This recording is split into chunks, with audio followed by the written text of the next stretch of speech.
Welcome to the Hard Won Wisdom Podcast with best-selling author Fawn Germer and corporate innovator Michelle Brigman. Come here weekly for career and life-changing conversations with some of today's most influential thought leaders, senior executives, and trailblazers who will share their mentoring wisdom. This podcast is brought to you by the Women's Leadership Network. Hi, I'm Fawn Germer. And I'm Michelle Brigman. And this is the Hard Won Wisdom Podcast. Our guest today is Kim Mahr, whose bio says that she's an ass kicker and transformation and motivation powerhouse, which is why we love her. But actually, she's a psychotherapist who specializes in helping people with trauma. And I met her along the way in my work as an author and speaker and really clicked. I just love her energy. I love her insight. And Michelle and I were talking about doing a podcast on a topic that will be dear to many of you, which is setting boundaries. And we just knew who we had to go to. So, Kim, welcome. Thank you. I'm stoked to be here, guys. It really is. We thought that we would start with all of us sharing a time when we had to set some boundaries. And since you're our guest, let's hear yours first. Well, thank you. So one that comes to mind for me is, and I think a lot of your listeners will probably relate to this, is over the last 6 to 8 years, our political climate has been, shall we say, divisive. And as I'm sure many of the listeners have had this experience, we have friends and family member, people that are important to us who have very different political viewpoints than we do. And that can make things really uncomfortable. And I've seen in the news and I've been reading about people having to cut people out or whatever. And there's just people that I don't want to cut out. I love them. I love who they are. I can understand we have different views. So anyway, this boundary was with a beloved and very close family member. And we have polar opposite political views. And so I just very clearly said early on, I said, look, you and I have very different political views. I'm in my mid-50s. I'm not likely to change my viewpoints, as I know you're not likely to change yours. And us arguing about it and kind of trying to convert the other is just not going to work. So in order for us to get along, I'm going to really need to set a boundary. And I said, it's going to be hard for me to kind of be with you as much and be as close to you and be around you if you continue to talk politics. So I just set the boundary that we are not going to talk politics. And it was kind of well received. I was shocked at myself when I said that. And the look on their face was also kind of like, well, gosh, that was something different than they'd heard from me before, but it really worked. And so it allowed us to continue to have a really nice relationship with that piece of it kind of siloed off. It's what we agree not to talk about. Have you since discussed the fact that there's something you don't talk about? Yeah, we kind of dance around it. It's jokes now. We say, is that on the approved list? Can we talk about, we can talk about recipes, and we can talk about the stock market, and we can talk about travel. But that's not one of the topics on the list. We'll kind of joke like that. It's very lighthearted because it's a tender bit for both of us. They have their own very strong, well-founded beliefs, as do I. And we just don't go there. So it's been okay-ish. I think that's impressive because so many people, and I've had this in some situations, it just gets too intense too fast. And you just find something that they say that's so despicable that you find the need to excise somebody you care about from your life. Yeah, I mean, don't kid. In the pit of my stomach, some of the things that are, I have a hard time fundamentally understanding how these people who are amazing hold the beliefs they do. But again, that's a Kim problem. That's mine to digest. And it's also mine not to allow to get into my face. On yours, just because I want to dig into this a little bit because I'm curious on my own issues. But whenever, it sounds like y'all had a mature enough relationship or respect enough to where you both heard that and honored it. And yes, you may have your jokes back and forth, but I know in some situations, if I try to set a boundary, right, it's not necessarily received as well. So had they gone, well, I don't know what you're talking about. Like what could have been, what do you do whenever it's not received? That's tough. And boundary setting, and we'll get into this, boundary setting is not something that we do to control someone else's behavior. So if I eliminate my expectation that their behavior is going to be changed in any way, I stop struggling and I stop suffering. A boundary setting is my own reaction to what they may be doing or saying. And my boundary is an internal boundary. I'm not willing to hear it. I'm not okay with the conversation going this way. And if it's met with hostility or like pushback, again, my boundary is mine to enforce for me. And I'll just kind of lovingly say, hey, this is making me feel very uncomfortable. I'm going to go ahead and step off. I'm going to go ahead and leave.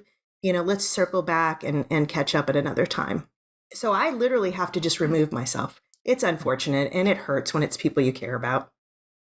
Boundary setting often, though, does entail impacting their behavior. I mean, it could be, in a dating situation, if somebody's being too aggressive, you set a boundary and that affects their behavior.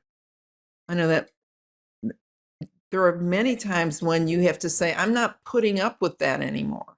And they have to do something different, whether it's pick it up yourself or don't touch me like that, or I will not be talked to like that. Those are things that they have to do. They have to make a change there.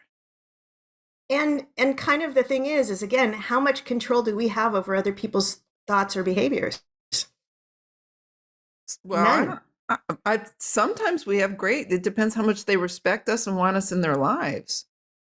Right. So our power lies in, if this continues, I will leave. Right. I will not be part of this. Right. The power is in us. Which brings up, you see the nuance? And we're going to get away from what I wanted to talk about, but somebody with a substance abuse issue, okay? Mm-hmm. Setting a boundary, you can't make that person stop drinking or stop doing drugs. Correct. But you can say, I'm not going to be around you if you do that. So that is you having that ability to set that boundary. Yeah. It's just learning and having the courage to enforce it is a big deal. That's the hard part. It really is. That's the struggle. And that's the growth piece, right? For us, is to kind of get good enough and comfortable enough at really enforcing the healthy boundary. And that's where most of us fall short. We lob a boundary and then we don't follow through. Yeah, I know I'm certainly much better. I'm really good at boundaries in a working environment. I suck personally. I mean, going back to your question, Fawn, on the time when you set a boundary, like I had an incident with the boss who, well, he wasn't my boss, but he was the top level C-suite executive in a company I worked for. And I was in a meeting with him and we didn't have history together. I hadn't been at the company very long. And he was angry at my boss and he stands up from his desk. He walks around his desk. He comes and hovers over me with his finger in my face to tell me what it is I'm going to do for him. And in that situation, I'm like, first of all, is this really, is this actually happening? Because I was senior. I wasn't entry-level employee scared to death. But I was comfortable standing up and meeting that toe to toe with a big smile on my face, because I know that's one of my greatest assets. And just saying, look, I don't have anything to do with what happened before. I'm here now and we can work together, but you are not ever allowed to speak to me that way, period. And so that was a very strong, powerful moment for me. And then I reported it, right? That was a strong, powerful moment for me, but I probably wouldn't have done that. So how did he treat you after that? He came and apologized to me, but he kind of did the passive aggressive. Then as he walked out, it kind of went back to, yeah, but I still want that. And so we sort of had an ongoing history of just contention between the two of us that, again, was based, I just worked around him, frankly, and I just recognized it for what it was, because it wasn't something, I knew how I could handle it and where I would let myself go with it. I can't solve how the company's going to handle that situation. Eventually he was let go for various reasons, but it was just unfortunate because it felt so unnecessary. Yeah, God. My mom, she was born too soon because she could have been running Congress, I think. And she was just an amazing woman and always had me, she just said, you don't take any crap. And so I had a boss once when I was a reporter, and he assumed I had not gone somewhere to get some information I had, and that's where I had just been. And he just blew up. He had this horrible temper. He blew up in the newsroom, started screaming at me. And in a newsroom, it's not happening in front of 5 people. It's happening in front of 100 or 150 people. And he just blows up. Everything stops. And I pulled him into his office and I said, don't you ever talk to me like that. I did do that. You are wrong here. Now you go back out there and I want you just as loudly to correct what you did. And I want you to apologize to me. And God bless him. He walked back outside and he apologized and he did that. And I think one other time I had a boss who criticized me publicly and I just looked at him and I said, don't ever do that in front of people. He didn't do that anymore. And then the other one I wanted to give was because it has a technique, because there was a man who was in management where I worked at one point, and if I was working really hard for them to do a better job of reporting on women and minorities, and he found that to be offensive, that others could tell them what they needed to do in their newsroom. And so we'd get into it, and I am much better building an argument in writing. If I can think it through, then I can state it, and I've got my notes. But on the fly, I'm not that good. And so this is partly boundaries and partly confrontation. I think they're tied together a lot. But I just held up my hand and I said, I'm not going to engage with you on this subject. And he kept trying to really goad me into it. And I'm like, I am not going to engage with you on this subject. I refuse to engage. By the third time I did that, he shut up. And it was as if I had won this fight and I hadn't said a word because I didn't know what to say. So those are my examples. So powerful. And I love what you shared, Fawn. And I think this speaks to how we're socialized as women. You had a very strong female role model in your mama, right? Yeah. She was not taking it from anybody. She wasn't about it. And she taught you that for a young age. But I think for a lot of us women, especially in my generation, our generation, no was not a word for me. No was not an option for me as a little girl, right? Wow. And so I've had to learn, and it's been hard fought. And it's still difficult. I mean, Michelle, your examples, it's harder to do it at home or in your personal life.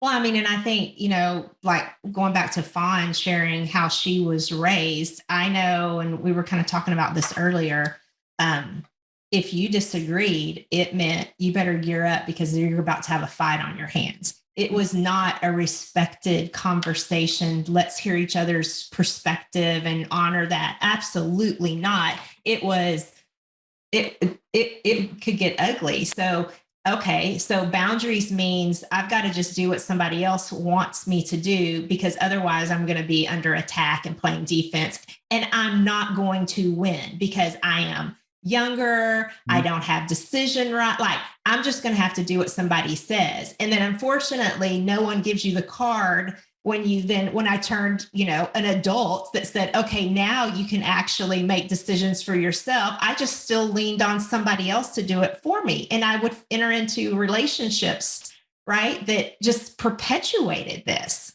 So this is a difficult this is a difficult topic for me that I recognize. And like you said, Kimberly, I'm not the only one. I'm not the only one. Yeah, no, definitely.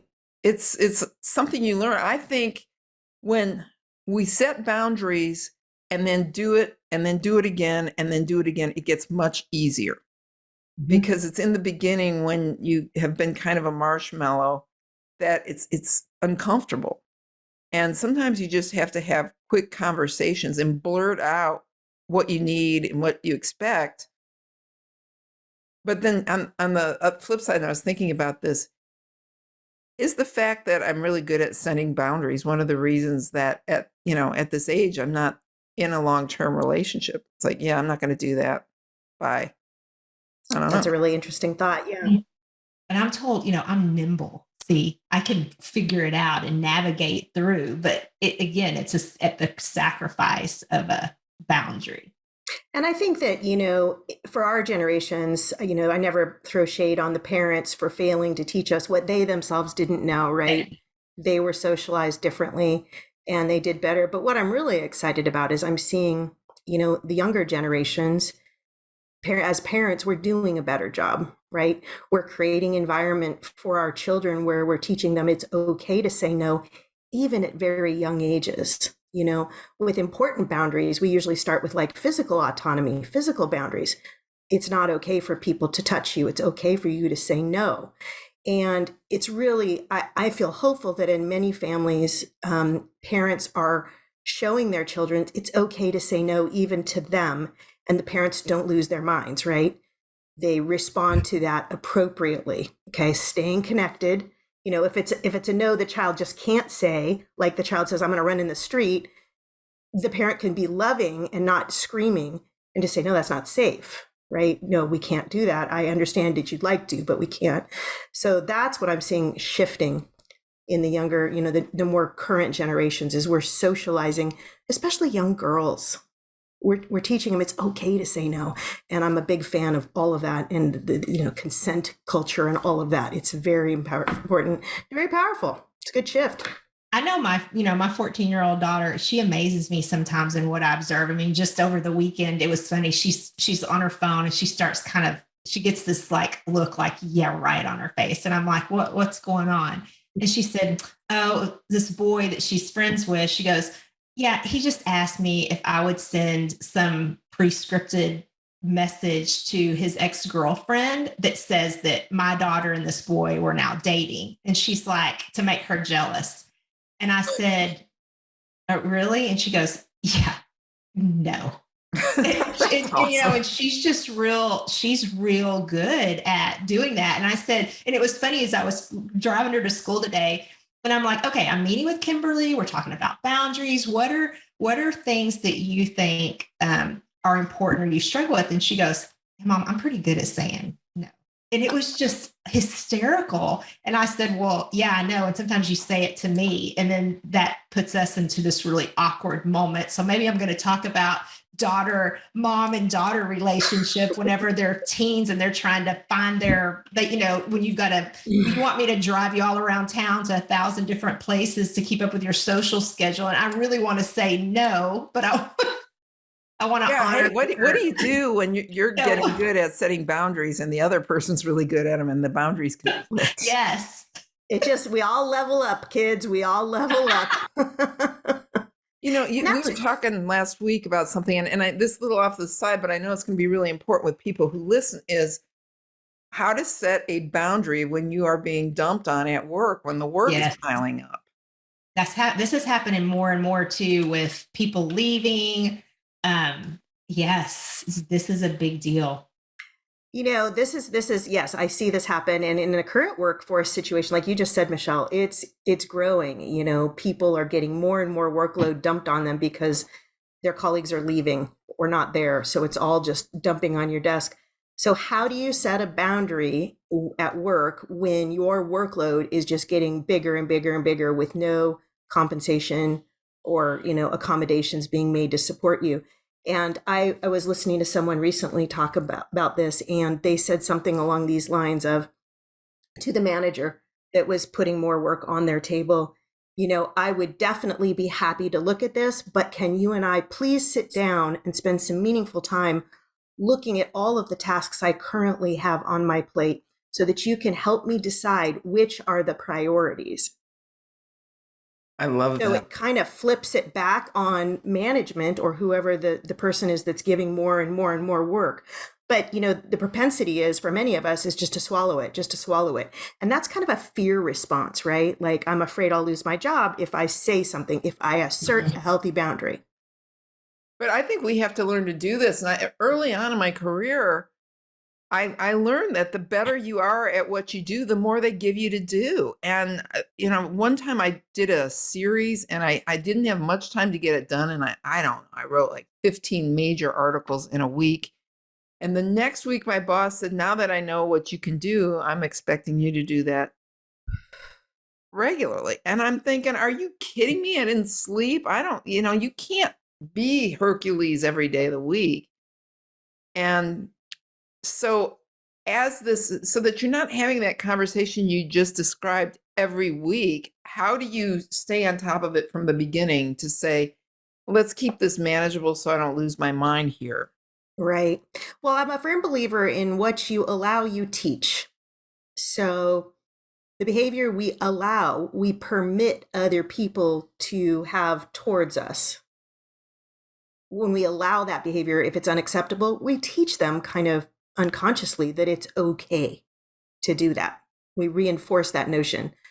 So, I think the important thing, and I love that we're talking about this, especially for younger women that are coming into, the workforce, is balance, balance, balance, balance, balance and self-care right from the get-go. You can be successful and engage in self-care. You can climb up the ladder and have balance, work-life balance. And if you can start taking care of yourself early, and this starts with our girls so young, keeping balance. There must be time for play. There must be time for rest. There must be time for relationships, and of course, time for work. But starting them off, especially young women who are entering the workforce, balance, just really being mindful of keeping the balance. Because, we all know that once you get on the hamster wheel and you start, just like you said, Fawn, producing, people are going to go, oh, she's my go-to girl. What's the saying? You want something done, give it to a busy woman. I was thinking about that. Gosh. I was about to mention that to you. Mm-hmm. But it's true, right? Mm-hmm. Even if I've got 17 balls in the air, you can be damn straight. If I need to take on one more, I'm going to do a really good job at it just because that's how I'm wired. But again, I think that's a little bit of a historical kind of almost a trauma response. I had to be the dancing monkey. So no more dancing monkey. I think that's a good line we can use. That was the title. No more dancing. Or the juggling monkey. Actually could be. The dancing monkey has stopped. What is that episode about? Yeah. We were talking before about that there are so many different kinds of boundaries. You got physical, sexual, emotional, material, legal, professional. Talk about the range of boundaries. About all those different, yeah. So, just a little bit more about those. So, obviously we kind of understand some of the simpler ones, like, okay, physical boundaries. This is like, have you ever had, what's that Seinfeld episode about the close talker? Mm-hmm. Somebody who just gets too in your space. Yeah. And like, to your point, Michelle, with your colleague who kind of got in your personal space with the finger kind of, you stood up and you reclaimed your physical space. And Fawn, with this, the hand, that was a physical boundary as well as an emotional boundary, right? Don't you think, though, I always think when somebody gets too close physically, there's some level of abuse on their side. Absolutely. No. That they have been abused. So they do not have a boundary and they come that close because of it. They are boundaryless or less boundaried, or they have diffuse boundaries. There's other reasons that could happen too. Obviously, kind of going back to how men and women are socialized typically differently, right? That kind of physical lean in, kind of more aggressive stance. Yeah. The kind of, that energy. And if we really want to bring it down to simple force, if you think of male and female anatomy, like genitalia, men are a more outward, right? And for the people listening, explain that. This is what they need to be watching on YouTube. So okay. So explaining, sorry, with the hands. So men, genitalia is a penetrative energy, right? Their member is physically protruding. Women are more receptive, right? So there's a softness. That's kind of, if you look at it that way. And that's how I think, in large, men and women have been socialized. women to be receptive. And that's not always a bad thing. It's not a bad thing at all. It's beautiful. But in, like, for example, the workplace, it can be, and in relationships that are not balanced in boundaries, it can be very assaultive. It can be very, it's a power play more than anything, which is abusive. Okay, what if a woman then responds in kind to a man and gets right back in his face? And wow, there's some fireworks happening there. And I'm here with the popcorn. What I'm always curious is that it then seems to me that it becomes the man's job to try to kill the woman. It has seemed like that. Yeah. Who has the bigger dick? Like, let's, I mean, it's just, that's kind of how it is, right? So, and that's sadly what a lot of women in the workplace have had to do. They've had to sling their penises around to get where they need to be. And I'm a big fan of women can put the penis away, and they're actually quite a bit more powerful, I imagine, when they lean into their femininity. That's, I mean, what's stronger than a woman? Speak to some of that femininity. Yeah, because we were going to talk about confrontation. Yeah, that's good. Speaking, okay, so,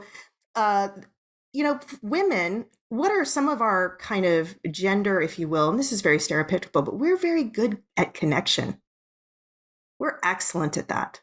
And that tends to be a softer kind of, it's relationship building. We're good at that. We're really good at that. We're really good at team building. Right? Making people feel heard. What more powerful leadership skill than to make other people feel heard and important and valuable? And you don't get that by being, the biggest dick in the room. You get that by being a listener and receptive, right? And there's immense quiet power in that. And that's really good in the normal day-to-day, but in a moment when there's real chaos, that kind of goes by the wayside. That soft receptive? Yeah. Yeah, it can. I mean, you got to be able to know when to pick your battles, but I don't know, like, Fawn, even just your example of putting your hand up, that's not aggressive. Mm-mm. You could have probably not said a damn word and just put your hand up in front of that person's face and said nothing. And that hand right there is so quiet, but so powerful. It's like, no, you will not get in my business and in my face. I am not having that from you. We were going to talk about confrontation. And a lot of times when I'm out speaking, I run across women who tell me they just can't handle the confrontation. And a couple of things. I always say that an uncomfortable conversation keeps so many people from leaving bad relationships, bad jobs, making decisions. And an uncomfortable conversation takes 3 to 15 minutes or less, maybe a minute to 3 minutes. You just blurt it out, and the more you get used to that, the better. But there are times when we encounter situations at work, particularly women, where we get knifed in the back or people are talking about us and it hurts us. Like, guys don't sit there ruminating on it as much as women when somebody's saying bad things behind their backs. And women really go there and really feel bad. And I always tell them, if you're really bad at confrontation, you have to do something. So what you say is, you're afraid they're going to twist it and it's going to blow up in my face if I confront. What you say is, I know what you did, or I know what you said. And then they'll be like, what? I know what you said, and I know more about what you said than you think I know. And then it makes them absolutely crazy, but you never actually tell them. And I have seen that work so many times, because then they get really paranoid and they stop it. Well, that's their shame popping up, right? And I love, I hear this a lot from my patients and women that I talk to in coaching, is confrontation is hard because it is scary if you're not accustomed to doing it. So what I always encourage people to do is kind of think back to your childhood. Like, when I say the word confrontation, like, what do you see, or what do you feel, or what did that look like growing up for you in your family home or in your immediate, nuclear family, or wherever your people? What did confrontation look like? And that's very revelatory. It reveals a lot, because for some of us, confrontation was a very negative connotation. It's aggressive. It's not assertive. It's aggressive. It's angry. It might even include yelling, hitting, throwing, bad stuff, right? Whereas others of us, confrontation could look like animated discussions, people having conversations when feelings are hurt or wrongs have been done, and then the amends process takes, and we could watch that happening growing up if we were really lucky. So confrontation takes on a whole new light if you look back through the lens of your family origin or where you grew up and the people you were around. So I don't know, how did that play out in your lives? Well, like for me, confrontation was ugly. It was negative. It was physical. It was loud. It was angry. The thought of there being let's sit around the dinner table and actually debate it out and everybody gets a voice, and like, I can't even imagine that. So yes, I would avoid it at all costs. It felt scary. 100%. It felt scary. It felt like words were going to be said that you can't take back, that are going to stick forever. So yeah, you keep your mouth shut. You just go along to get along. Mm-hmm. And because you don't want to bring that, and the energy, right? And the space it was just hostile all the time. Think about that as a little kid, right? Now we're all adults here, right? But as a little kid, 4 or 5, whatever age it is, you can't really keep yourself safe in this world as a tiny human, right? You can't go out there and put food on the table and a roof over your head and clothes on your back, and you can't protect yourself from bad guys. Bad guys, I use air quotes. So to have a family system where confrontation was angry or hostile or aggressive felt scary because it threatens our safety as small people. So then fast forward 30 years into the future as a woman, where somebody is running over your boundaries or doing something bad and you need to have confrontation, it'll evoke those same body sensations that that 4-year-old girl felt of, oh, this is scary. It's not safe for me to do that. And so you come by it naturally, right? But there are great ways you can practice and relearn that, right? Yes. How did you relearn that, Michelle? Because I've never seen anybody as adept at dealing with conflict within a team or, managing a disagreement. You are, every time I see that, I love you more because you just are such a good soul. And if you grew up in that kind of chaos, how did you get to that point where you could help people? Well, I think it's because I so desperately wanted peace and thriving. So I made the comment earlier about being nimble. So I will figure out everybody's sweet spot, what they're looking for. And my job is to bring everyone together and find the common ground. And that has been my role in my family. That's been my role. Definitely what's made me a very successful leader in creating really strong, high-performing teams is I can bring a tightness with loyalty within a team where everybody supports one another. But I think it's that's been the benefit that has served me, frankly, very, very well. But I crave peace. And that, what you just described is such a beautiful example, is your trauma response from your childhood, really, which was when it was scary for you, has led to you developing this superpower, this nimbleness that you describe, which is community. When you said, it was beautiful, you just said something about, I kind of like, you read the room and you figure out everybody, that hyper awareness of everybody's energy in the room, that was necessary for little you to survive. And now you've parlayed it in the workforce into a very powerful leadership skill. And also, gosh, isn't it exhausting sometimes? Absolutely. It's exhausting. Yeah. It's exhausting. And you don't know, okay, so, but then what's the other option? Right. Well, I think it's talking about it, learning about it. And this is the work we do in therapy and coaching, is unwinding all of that. And, you still have the skills you have. Can we Right. meet those needs in a more calm, centered, balanced way that doesn't deplete us? Yeah. I mean, you still But have for the skill. Right. And for me, kind of continuing that question you asked, Fawn, I mean, for me, right, there's been coaches, which for full disclosure, right, I use Kimberly as a life coach and she's amazing. I have, I started like EMDR for trauma, and so it's a matter. Yes, I did talk therapy for a long time, but I at least recognize that there's baggage I want to be healthier with. And so I accept that this is my path. And I encourage anybody else that's struggling or seeing the impact today of something from the past, I encourage them to figure out some type of system or process that works to help heal yourself. When you're good at setting boundaries and having confrontations, and the people that you're having to do that with, some of them are not, so that it's easy to roll right over them, or it's very intimidating for them to deal with you at all. They're scared of you.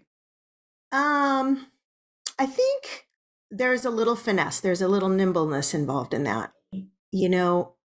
I might say that I'm pretty good. I'm in the process of getting better at setting boundaries.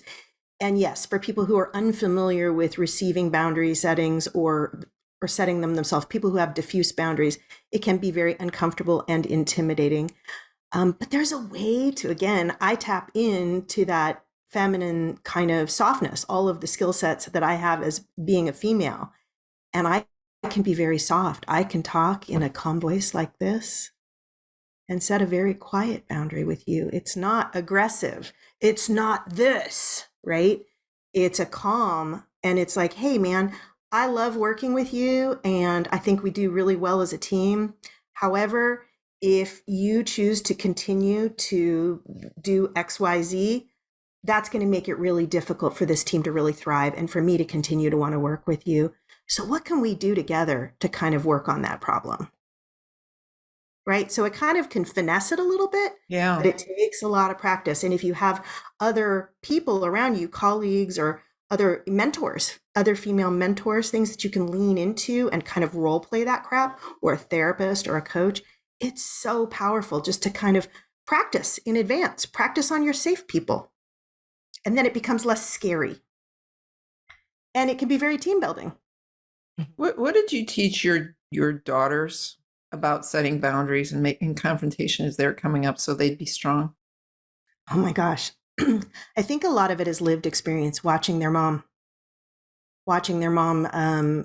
set boundaries and limits and walk away from things that don't serve her.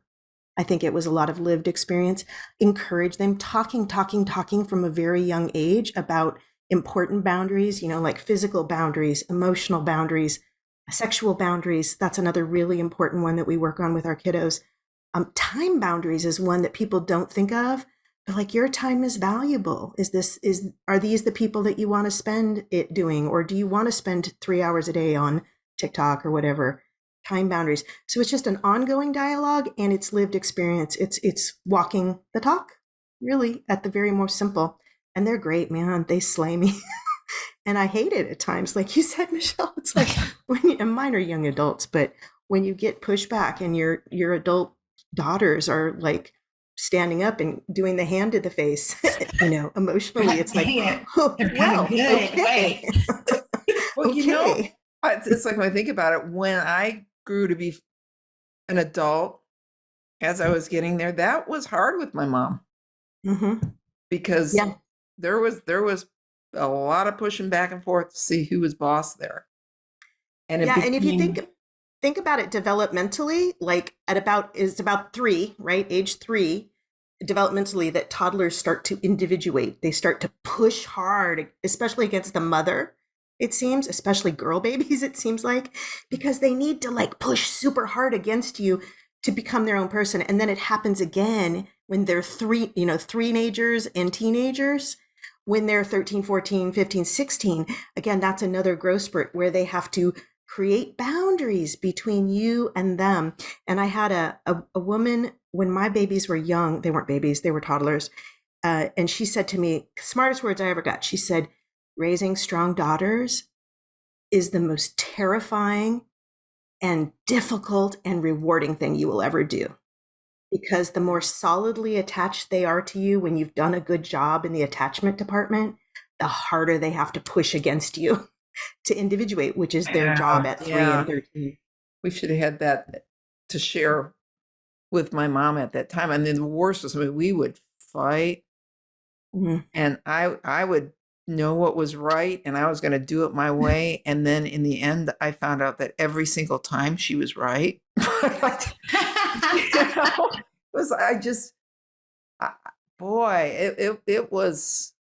It was something growing up out of that. I mean, the both of us being so strong-willed and determined. There was that one story I wanted to share that, 'cause I told you all this last week about somebody that I had gone to school with when I was a little kid. And later on in life, we were at it on Facebook with each other. And I hadn't, particularly felt love toward this person because she had been kind of a mean girl to me. And she invited me to go do a speech for her group. And I went, and by this point, we exchanged a lot of niceness on Facebook. So I kind of liked her at that point. She goes, my kids grew up knowing who Fawn Germer was. And I said, yeah. She goes, yeah, you probably don't remember this, but, and then as soon as she said it, of course I remembered it. She goes, but we were in 6th grade and you were in the bathroom in a stall. And I came in and I said to everybody, oh my God, did you see that dress Germer's wearing? And you said from the stall, I'm in here, and I heard that. Now imagine a 6th grader doing that. And she said, and then when you came out to wash your hands, I said, oh, I knew you were there. I was just joking. And you said, no, you weren't. And I realized that clearly by the time I was at 6th grade, my mom had instilled in me the ability to say, wait a minute, we're not playing on that. And that's what I wish every listener would be able to do for their own kids. Because I did not grow up feeling victimized ever in my life. There were times when I may have felt out of control because I would set boundaries that wouldn't be respected. But at least I was good in the boundary department. Yeah. Yes, you got it in spades. You did. Well, I hope you were able to have those kinds of conversations with mom, letting her know like how that really supported you in your whole life. No, because, well, I have them now. She's passed, but my mom had a stroke when she was 66. And that's why we should always be able to have those conversations. But I was too young to have realized it. And you didn't get the wisdom until a little too late. Yeah, I didn't. I didn't get the awareness, but I did get the knowledge that she was really proud of how strong I was. We had never taken on the fact that we had had some real battles and that she had really trained me, but she was cheering me on. She did well because you're very mature in your Not always practices, behaviors. What about if you set a boundary and you go too far and you don't do it and finesse it right? So give me got an example like gone too far. Like you don't do it well. So many examples that I don't, and I choose to keep them to myself. Okay. I don't know. I had an employee once, and this was before I really understood leadership. And she kept getting beat on stories, and she sold herself as an investigative reporter. And I knew she wasn't, and I was forced to hire her, and we kept getting killed. And one day we got killed on something significant. And she kept coming up to me and saying, am I in trouble? And I'm like, no, Elizabeth. Edit. No, fill in the blank. You can leave that name there. You're not in trouble. If you're in trouble, I'll tell you when you're in trouble. You'll know you're not in trouble. And she kept the whole day, instead of getting the story, am I in trouble? And finally I said, God bless me. I am your editor. I am not your babysitter. Please stop. Okay. What about that felt like going too far? Oh, the fact that she then turned on me and then really tried to knife me in the back. That was Right. too far. There was nothing diplomatic about it. Mhm. You know, I was just done. And Michelle knows this. Von Germer, no thought left unspoken. And there it was. So, Well, that feels like, okay, and that happens to all of us. Sometimes we just get pushed beyond the level of our finesse, our nimbleness, and then we go into react mode because we're just tapped, right? So if you can't stop it early enough in the landslide and you blurt it out and you have, maybe you have regrets or you very quickly learn, oh crap, I shouldn't have said that. That was going a little too far. I mean, this is the next thing. Then it's the art of making amends. It's the art of circling back and going and owning the fact that you made a mistake. You made a misstep. You spoke too quickly, or you spoke out of anger, and actually quickly repairing the relationship. So and so, fill in the blank name. I spoke out of turn there. I was feeling frustrated and I really shouldn't have said it that way. And I regret saying it that way. So I apologize. Very quick conversation. Just like you said, difficult conversations are usually very brief and they cut right to the chase and they resolve the issue. So more of us need to learn how to do that is when we feel that whoosh of shame, which is healthy shame, right? We did something that's not cool. It's not in alignment with our values. You spoke too quickly. You spoke in anger. You spoke in frustration. Is circling back as quick as possible to repair the relationship and take responsibility. That was out of line. I reacted and I'm sorry. I did do that, but let me tell you something. When you really lob a killer, an apology, because Michelle knows this, I am the first to apologize. I believe apologize. But when you've really done it, you've done some damage. Yep. And so you initiated a boundary violation. You violated a boundary there and it doesn't feel good. And, words are hard. You can't take back words. Once they're out there, they can never be taken back. The damage will always be there. You can do your best to repair the relationship, but yeah, that's a learning lesson, boy. It sure is. Making amends. I see that as a future episode. Right. Yeah. Michelle, with this, we can go on forever. You're so great. Michelle's going to recap and then we'll go to the after show. This was really fabulous. It's fun. Well, in fact, let me say this. I think that I appreciate you, Kimberly, very much. I mean, you've been just incredibly helpful, I know, to me personally. I think you just gave us all a really good reminder, though, that it's important that we understand our boundaries and it's important that we communicate them. And I mean, and I think that's part of the heart of the struggle that many of us are experiencing. And it takes practice in order to get it right. And I love the advice you gave about finding safe places to do that practice, but it becomes easier. And as Fawn and you both attested to, like, this is a few minutes is all it takes to actually get it on the table, because the longer it sits there and fester, it just causes more and more ripple effects of negativity. But I know that you put together some resources for our audience to dig a little bit deeper into boundaries. So will you take a minute just to share with them what tools are provided and where they can access them? And how they can hire you as a coach or, get. Okay. Well, thank you, first of all, for having me on. It's been really fun. You guys are great. And I respect you both immensely. So it's fun to talk about these topics about which I'm quite passionate. So I put together just a little ebook, if you will. It's just a little pamphlet of information talking about boundaries. So if you'd like to learn more information about boundaries, including what are boundaries, how do we learn boundaries, kind of going back in childhood with kind of developmental psychology information, what different kinds of boundaries there are, the healthy levels of boundaries. And then at the end of this little worksheet or workbook, there's a couple of worksheets that you can work through to kind of begin exploring what do your boundaries look and feel like, and how can you move the needle and improve them. So that'll be available to your listeners or your watchers on my website. We'll provide a link in the show notes. And if anyone is interested in hiring me as a coach, I am available worldwide via secure video chat, just like this. And that'll be on my website at bestavenue.com. Say that again and bestdammyou.com. spell it for them so they get it right.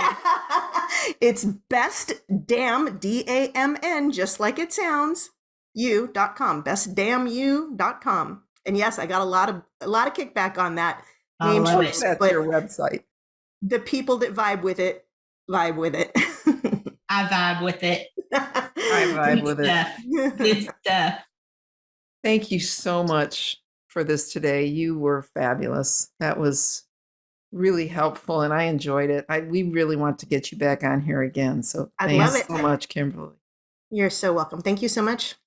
Everybody, Kimberly Mahr, make sure you go to bestdammyou.com. Thank you for joining the Hard Won Wisdom podcast with best-selling author Von Germer and corporate innovator Michelle Brigman. Join us weekly for career and life-changing conversations with some of today's most influential thought leaders, senior executives, and trailblazers who will share their mentoring wisdom. This podcast is brought to you by the Women's Leadership Network. Visit hardwonwisdom.com for more on this podcast and for links to Fawn and Michelle's web pages and social media. Also, be sure to rate, subscribe, and review wherever you listen to your podcasts. We really appreciate that effort, and we'll see you next week.